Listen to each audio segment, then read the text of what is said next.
नहीं दिया है।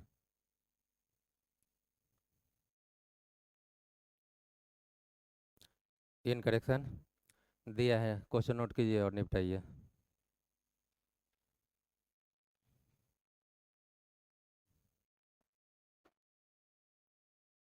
चलिए देखना स्टार्ट करें। Meter bridge is set up as shown. दिखाने की जरूरत नहीं है मीटर ब्रिज का, अपने को डायग्राम याद है।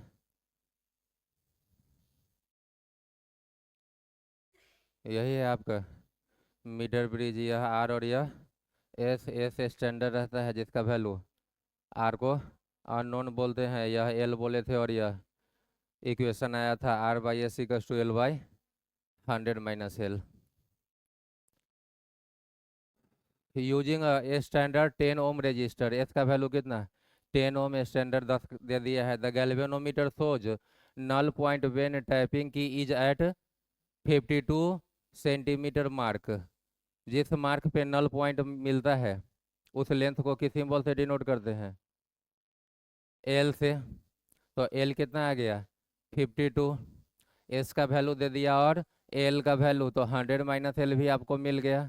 कल बोला गया था कि यदि इंड करेक्शन ना हो तब तो कोई दिक्कत नहीं है, R by S equals to L by 100 - L. और यदि इंड करेक्शन दे दे तो दोनों इंड के लिए जो इंड करेक्शन होगा उस इंड करेक्शन को ऐड करना पड़ेगा।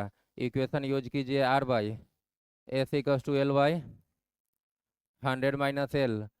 आर अननोन है, बाई एस स्टैंडर्ड कितना दिया 10, एल इज 52 प्लस 52 के लिए इंड करेक्शन कितना है 1 है, तो यह 52 ना होकर के 52 प्लस 1, और एक इंड से 52 है तो दूसरा इंड से 48 होगा। 100 - 52 वो आएगा 48, आप प्लस उसके लिए इंड करेक्शन कितना 2। यहाँ से r/10 equals to 53 divided by 50। R निकालिएगा, यह 10 इधर मल्टीप्लाई होगा, या 1 0 कैंसिल कर ले तो 53 डिवाइडेड बाई 5 ओम में सॉल्व करने पे 10.6 ओम आएगा। ऑप्शन बी होगा correct.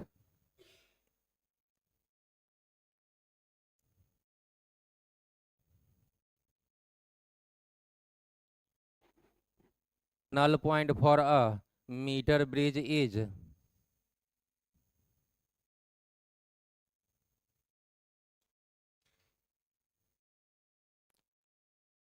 the null point for a meter bridge is found to be at length x,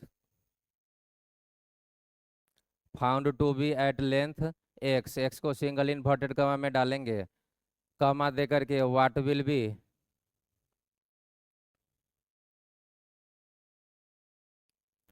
the new length of balance point, what will be the new length of the balance point if the radius of the wire is doubled।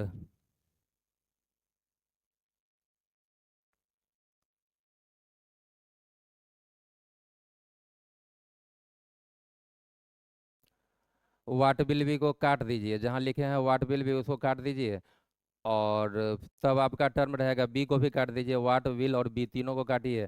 The new length of the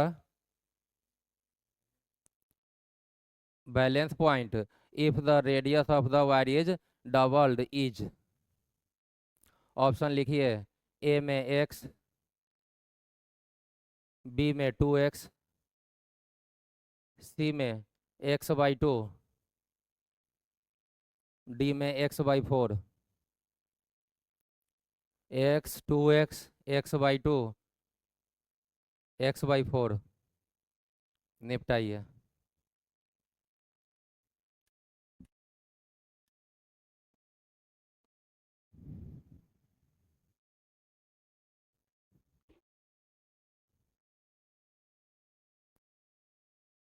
light गया।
देखते हैं।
कोई और बताइएगा।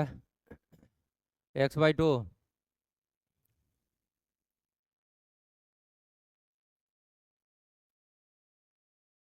और किसी का?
Wire को वायर के रेडियस को डबल करने से पहले यदि आप इक्वेशन लिखिए तो R/S = L/100 माइनस एल रहेगा या नहीं रहेगा?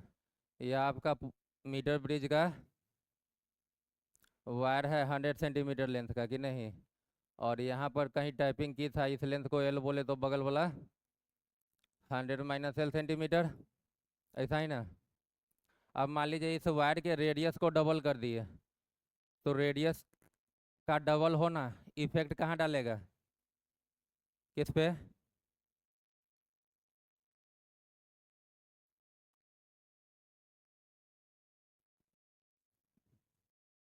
रेजिस्टेंस पे इफेक्ट डालेगा। और रेजिस्टेंस पे इफेक्ट आएगा क्यों? किस फिजिकल क्वांटिटी के कारण? Cross sectional area. आर होता है ρL/A। ρL/A।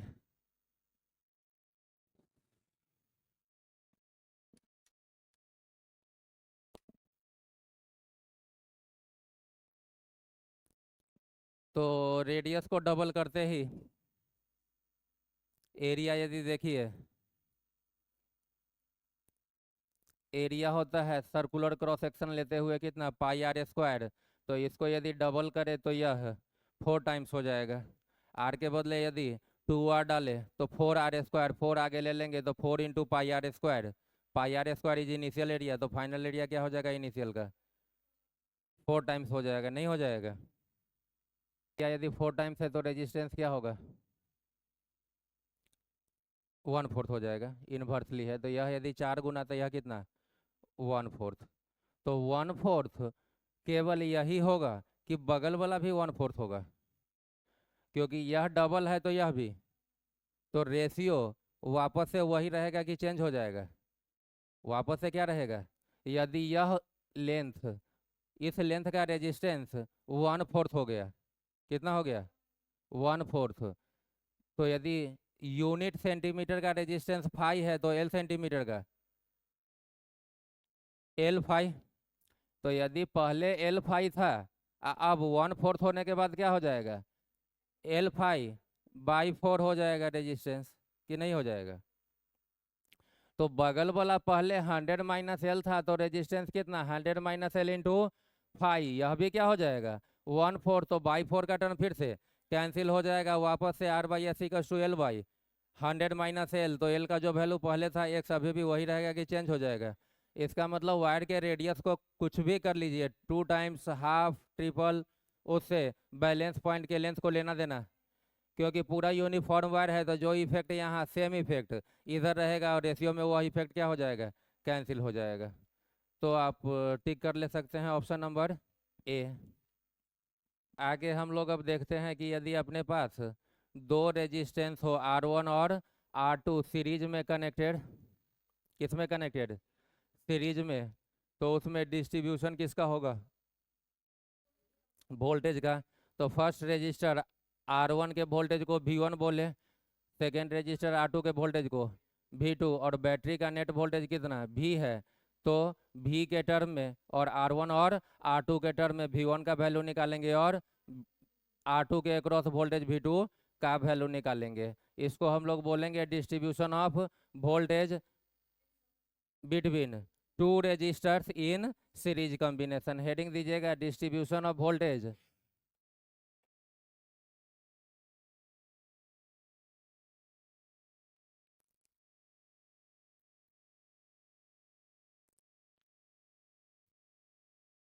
Between two resistors in series combination.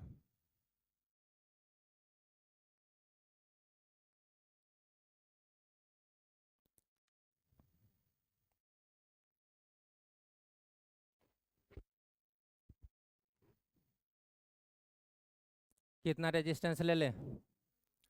Parallel में, सीरीज में दो रेजिस्टेंस ले ले R1 और R2 सीरीज में, कितना वोल्ट के बैटरी से? V वोल्ट के बैटरी से कनेक्ट कर ले। क्या करेगा यह बैटरी सर्किट में? I अमाउंट का करंट भेज लिया कि नहीं? अब इस R1 के क्रॉस जो पोटेंशियल डिफरेंस है या वोल्टेज, उसको क्या बोलिए? V1, और यहाँ R2 के क्रॉस वोल्टेज को V2 बोलिए। V1 यदि निकाले तो किसी भी रेजिस्टर के क्रॉस वोल्टेज V = होता है IR, I के बदले I, और पहला का वोल्टेज है तो रेजिस्टेंस भी उसका R1। I जो है वह इस सर्किट का नेट करंट है, और नेट करंट I = V/R, और I नेट तो V भी नेट और R भी नेट, जिसको बोलते हैं R इक्विवेलेंट। तो इस टोटल I को लिख सकते हैं V/R equivalent into R1 V/R equivalent. किस कॉम्बिनेशन में? सीरीज में या पैरेलल में? सीरीज में। दो रेजिस्टर R1 और R2 के लिए सीरीज कॉम्बिनेशन में R इक्विवेलेंट होता है R1 + R2। बाहर में है R1, इस R1 को इधर ले आए, V को बाहर ले जाए, तो यहाँ से V1 का वैल्यू आ गया R1 + R2 into total voltage V। Mean series में कभी भी दो रेजिस्टेंस दे दे और बैटरी का टोटल वोल्टेज दे दे और बोले कि इस रेजिस्टर के अक्रॉस वोल्टेज या पोटेंशियल डिफरेंस बताइए, तो निकालने के लिए पहले यह रेजिस्टेंस डालिए, जिसका वोल्टेज चाहिए वह resistance divided by total R1 plus R2 और into total voltage into total, ऊपर R1 और नीचे भी R1 plus R2 unit by जी, यह भी ओम नीचे भी ओम, तो इधर वोल्टेज है तो जब भी मल्टीप्लाई होगा तो उधर वोल्टेज से होगा कि नहीं होगा। सिमिलरली यदि हम कर ले, किसी को निकालना हो R2 के अक्रॉस वोल्टेज V2, तो पहले उसका खुद का resistance R2 divided by total कितना R1 plus into total voltage V। Capacitor में इसका उल्टा होता था, कैपेसिटर में यदि C1 और C2 सीरीज में था और वोल्टेज चाहिए C1 का, तो आप कैपेसिटेंस डालते थे C2 का, C2 by C1 plus C2 into total voltage कि नहीं। तो आप कैपेसिटर याद रखिए, उसका उल्टा रजिस्टर याद रखिए और उसका उल्टा कर लेंगे वहाँ कैपेसिटर में, निपटाइए सकते हैं। एग्जाम्पल एक देख लीजिए, दो रेजिस्टेंस दे दे, एक 4 ओम और एक ले लेते हैं 7 ओम। बैटरी का वोल्टेज दे दे 22 वोल्ट और बोले कि इसके अक्रॉस वोल्टेज 4 ओम को कितना वोल्टेज मिलेगा, इस 22 में से 4 को कितना मिलेगा। तो इसका वोल्टेज निकालने के लिए, वोल्टेज यदि निकालना है 4 का, तो ऊपर रेजिस्टेंस भी 4 divided by R1 plus R2, 4 plus 7 कितना 11 इंटू टोटल वोल्टेज कितना 22, टोटल वोल्टेज 22 8 वोल्ट। इसका वोल्टेज अब निकालने की ज़रूरत नहीं है, 22 में से 8 वोल्ट इसको मिल गया तो इसको मिलेगा 22 माइनस 8, ऐसा ही ना 14 वोल्ट। निकालिएगा भी तो 14 आएगा। 7 इसका वोल्टेज चाहिए तो अब इसी का रेजिस्टेंस लीजिए, 7 divided by 7 plus 4 11 into 22 14 volt कि नहीं। कोई बोला कि सर 2 नहीं 3 रेजिस्टेंस हो जाए, कितना रेजिस्टेंस हो जाए 3 रेजिस्टेंस,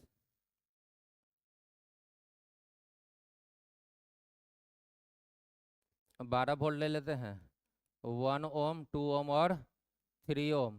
और कभी पूछ ले कि इस 2 ओम के अक्रॉस कितना वोल्टेज होगा कि नहीं। तो यहाँ भी और यहाँ भी आप दो तरीके से काम कर सकते हो। एक तो सबसे पहले आपको दिख रहा है कि सर्किट का टोटल रेजिस्टेंस दिया हुआ है, सर्किट का टोटल रेजिस्टेंस 1 2 और 3 तीन रेजिस्टेंस है, तीनों का न्यूमेरिकल वैल्यू दे दिया और बैटरी अप्लाई किया तो बैटरी का वोल्टेज भी दे दिया। तो सबसे पहले रेजिस्टेंस और वोल्टेज के हेल्प से आप सर्किट का क्या निकाल लीजिए, करंट और नेट करंट निकाल लीजिए। Net current I equals to V के बदले 12 और बाई R के बदले R इक्विवेलेंट। जब नेट करंट निकालना हो तो R हमेशा कौन सा लीजिएगा, R इक्विवेलेंट। 1 2 और 3 का इक्विवेलेंट सीरीज में करेंगे तो डायरेक्ट ऐड होकर के 3 और 2 5 और 1 6 ओम आ जाएगा। तो यहाँ से आपका I कितना आया, I equals to V by R, V के बदले 12 अब बाई R कितना 6, 2 एम्पियर का करंट आ गया। अब किसी का भी वोल्टेज पूछे, यदि इस 1 का पूछे तो किसी भी रजिस्टर का voltage V equals to IR, यही I करंट तीनों को मिलेगा तो I के बदले 2 R के बदले 1, तो इसको कितना वोल्ट 2 वोल्ट। इसका वोल्टेज कितना IR, I के बदले 2 R के बदले 2, तो कितना वोल्ट 4 वोल्ट। IR 6 वोल्ट, पूरा ऐड कीजिए बैटरी के वोल्टेज के इक्वल आएगा। 6 और 4 10 और 2 12, आया या नहीं आया, या 2 का निकाल चुके थे तो टोटल में से माइनस कर लेते इसका आता कि नहीं। तरीका नंबर 2 कि आप तो 2 के लिए डिस्ट्रीब्यूशन जान रहे हो वोल्टेज का, यहाँ पर कितना है 3 और पूछा है किसका 2 का, मान लीजिए पूछा है तो 1 और 3 को एक कर लीजिए, सिंगल रेजिस्टेंस बना लीजिए। तो 1 को हटा लेते हैं, 1 को 1 को 3 का सीरीज कर लेंगे तो यह क्या हो जाएगा 4। तो अब अपना डिस्ट्रीब्यूशन किसके बीच 2 और 4 के बीच।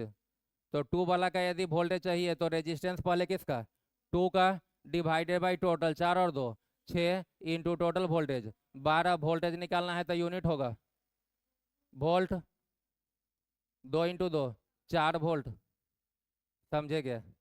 तो दोनों में से जो अच्छा लगे कर सकते हैं, लेकिन करना है ठीक ना। सर अच्छा तो दोनों लग रहा है लेकिन जब दीजिएगा तो करेंगे कुछ भी नहीं। अब हम लोग किसी का डिस्ट्रीब्यूशन कर ले, चार्ज का डिस्ट्रीब्यूशन कर ले, करेंट का डिस्ट्रीब्यूशन कर ले, किस कॉम्बिनेशन में? पैरेलल। कितना रेजिस्टेंस के लिए? 2 के लिए। तो डिस्ट्रीब्यूशन ऑफ करेंट लिखिए, distribution of current between two resistors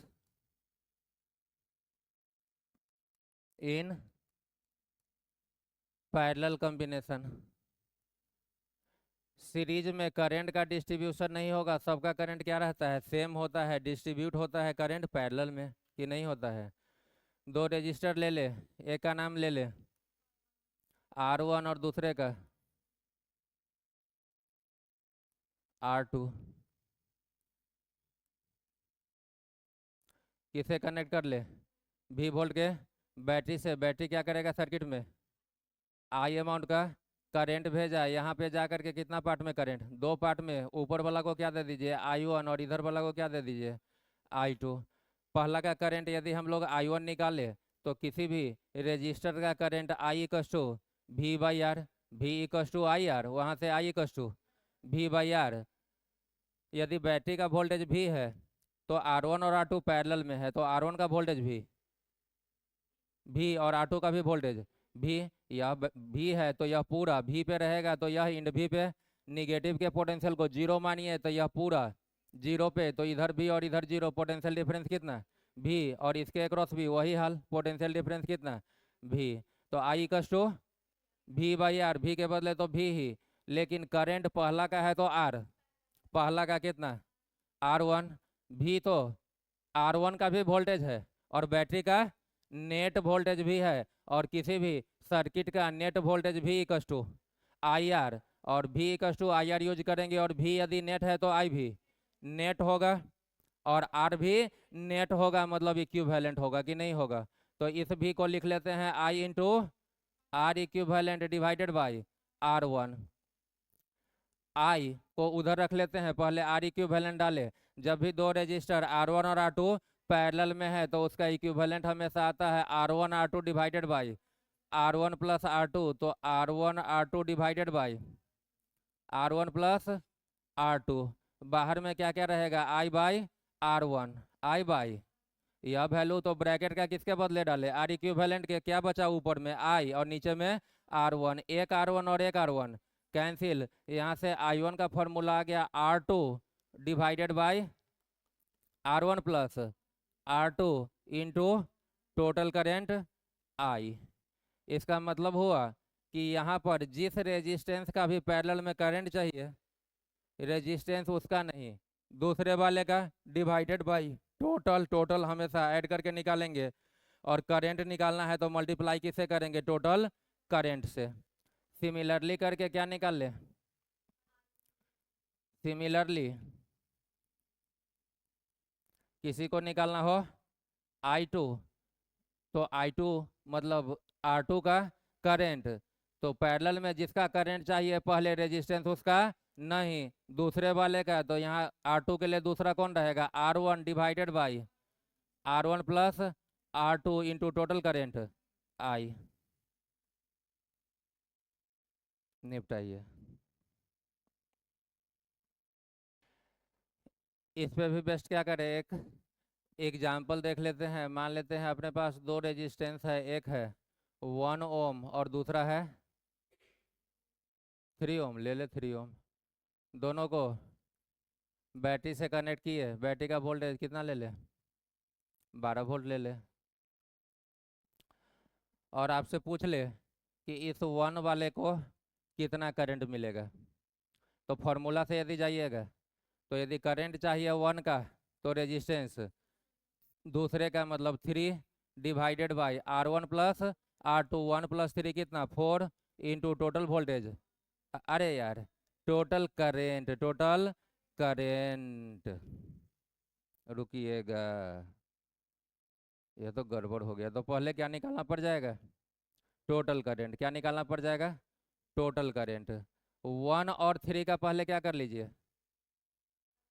R equivalent निकाले पैरेलल में, टोटल करंट के लिए I equal to V by R, total voltage by total resistance, मतलब आर इक्विवेलेंट। तो 12 आर डिवाइडेड बाई 1 और 3 का पैरेलल आएगा R1 प्लस R2 से 1 इंटू 3 अब बाई 1 + 3 कितना 4, तो बाई वाला 4 कहाँ जाएगा ऊपर, कितना एम्पियर 16 एम्पियर का करंट। अब यदि इसका करंट चाहिए तो उसका करंट I1 यदि बोल लीजिए पहले वाले का, तो रेजिस्टेंस किसका दूसरे वाले का 3 divided by total R1 plus R2, 3 और 1 4 इंटू कितना 16, कितना एम्पियर 12 एम्पियर। यहाँ से कितना चला था 16 एम्पियर, 16 में से 12 इसको मिला तो इसको कितना मिलेगा 4 एम्पियर मिलेगा कि नहीं। फॉर्मूला से कीजिए, यदि इसका करंट चाहिए तो रेजिस्टेंस किसका ऊपर वाले का 1 divided by 1 + 3 4 into total current कितना 16, 4 टाइम्स कैंसिल हुआ 4 एम्पियर दिखा कि नहीं दिखा। अब यहाँ पर आपको इतना लंबा काम करने की ज़रूरत नहीं है। क्यों नहीं है, तो पहले जो भी आप लिखे हो उसको हटा देते हैं, फिर आपको साफ सुथरा दिखेगा।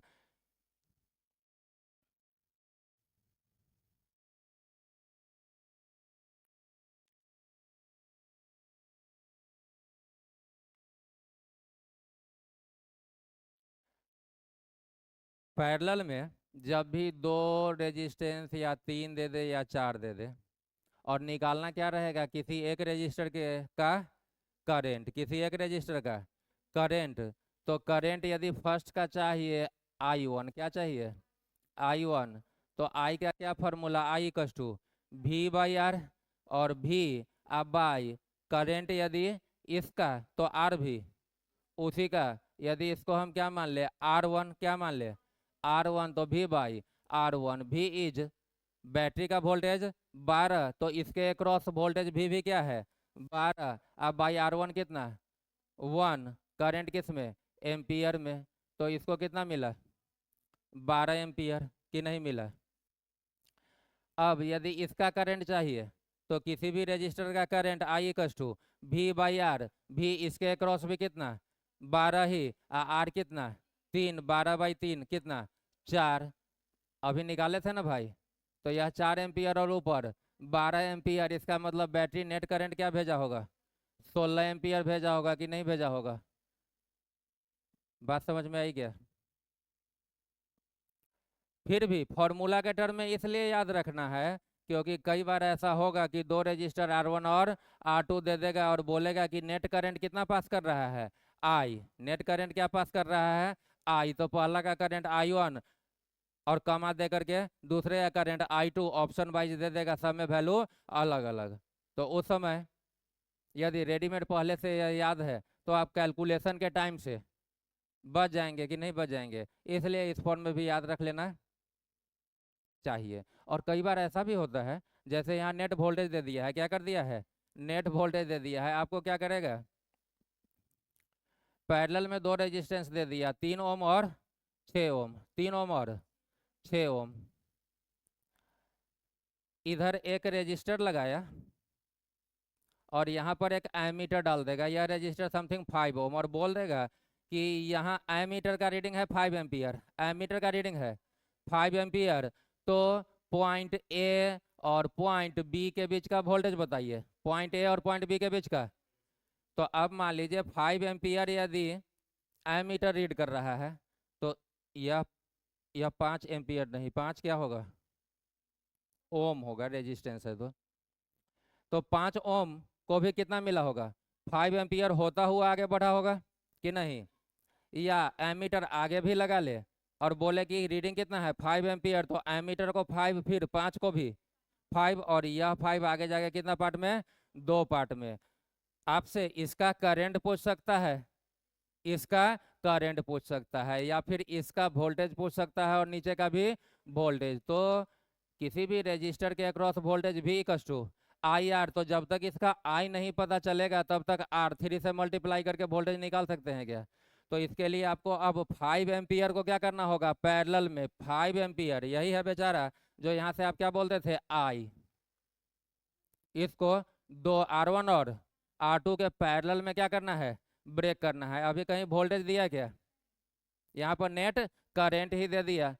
तो हम करंट के टर्म में यदि देखेंगे तो यदि वोल्ट इसका क्या चाहिए, वोल्टेज बाद में, उससे पहले निकालना क्या होगा, करंट। यदि करंट निकालेंगे तब तो इसका वोल्टेज भी इक्वल टू IR, तो पहले तो करंट निकालना होगा। इसके करंट को I1 यदि बोल लीजिए तो I1 के लिए करंट इसका चाहिए तो रेजिस्टेंस किसका डालिएगा, अरे पैरेलल में जिसका करंट चाहिए रेजिस्टेंस दूसरे वाले का, तो 6 divided by 6 plus 3, 9 into total current कितना 5 एम्पियर का करंट इसको मिलेगा। यह हो गया कितना 30/9, 3 से कैंसिल कर लीजिए तो 10/3 एम्पियर। अब इसका यदि वोल्टेज चाहिए V equal to I1 into R1, voltage को V1 बोल लीजिए तो V1 इक्वल टू, या इसको डायरेक्ट V1 ना बोल करके बोलेगा कि find VA minus VB, find VA minus VB।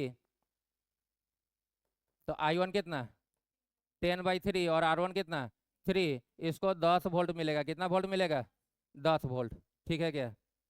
अब कोई बता इसको कितना वोल्ट मिलेगा,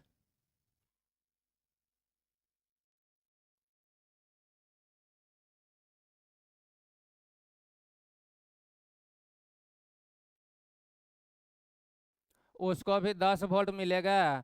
और इसका आई अब निकालने की जरूरत नहीं है, और आई इंटू आर करके वोल्टेज निकालने की जरूरत। यह और यह किसमें है पैरेलल, और यह पॉइंट ए तो नीचे वाला भी पॉइंट ए, यह बी तो यह भी बी, तो VA माइनस VB या V1 आप निकाल चुके हो, जो वोल्टेज इसका वही वोल्टेज, ठीक है। पता चला कुछ, चलिए तो आज की कहानी यही खत्म किया जाए।